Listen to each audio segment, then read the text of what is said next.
му викаш. Така че вторият на мисли, както... Добре, ма. Ти не трябва тата така да се държи. Ти си още малко, момиче. Какво бегай? Защо викаш бегай? 6, 5.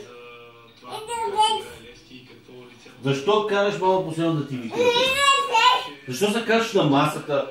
Отиваш навънка. Отиваш да се прави да правиш... Отиваш да прави да се къпеш. Ти трябва да ставаш от банята. От коритото. Престани да досваш мама само да ти вика. Не си малка. Голяма магарица си. Контакт само от телефона разговор. Защо само ме досваш? Нищо повече. Всичко е възможно. Да, обичам да работя с млади хора. Ма ти много знаеш Тима.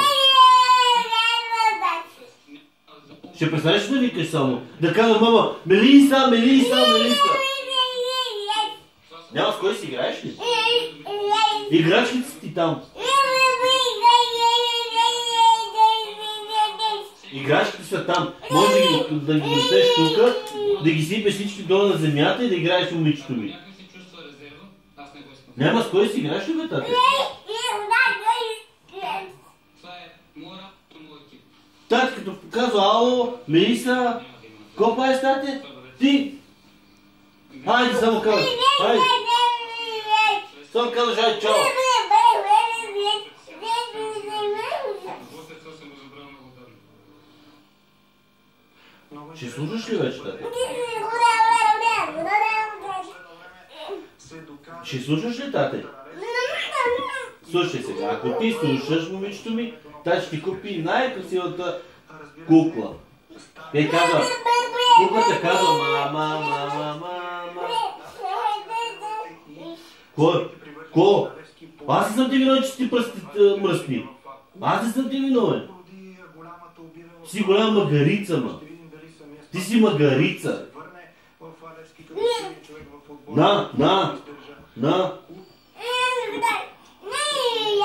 Добре, няма ти върна обувките. Стига. Ти с това е досъж майката само да ти вика, майката ти казва. Той се обадил на Даниел Боримиров с нощи, когато е разбрал, че Елин Козакова възнамерява да си тръгне от Герена. Добре, не искам да чувам повече. Мъсни. Днес Николай Митов обяви, че не се... Защо постоянно правиш бели, Тима? Ти, защо постоянно правиш бели? Обясни ми, защо ти правиш постоянно бели? А? Защо трябва да мога да ти вика? Ма виж каква голяма магарица стана. Ма гледай ти боските, ма. Ама гледай ти коренчето, ма. Ама гледай ти плутата, ма гледай. Гледай ти пръстите мръсни, ма. Гледай ногтите, гледай. Гледай. Преди малко от банята излезна. Искам да подчертая и да кажа, че... Добре, ма. Добре. Дай цукате. Ай, да се разберем, дай ма. Ай се разберем. Повече няма да правим така. Ай, кажи. Тате, повече няма да правим така. Айде, дай ръката. Дай. Тате, повече няма да правим така. Добре. Добре, тате. А на мама ще кажеш ли? Какво им казахте На мама. говорихте и споделихте? На мама ще кажеш, мама, няма да правим така. Разделихме се съвсем нормално. Искаш да идваш при мене, так ти дава шишенцето. Чакай, стой го сега там. Дава ти каквото ти искаш. Безалкохолно. Бобо. На ръководителите към вас. Спора свърши. Какво правиш? Видеоклип направя сега.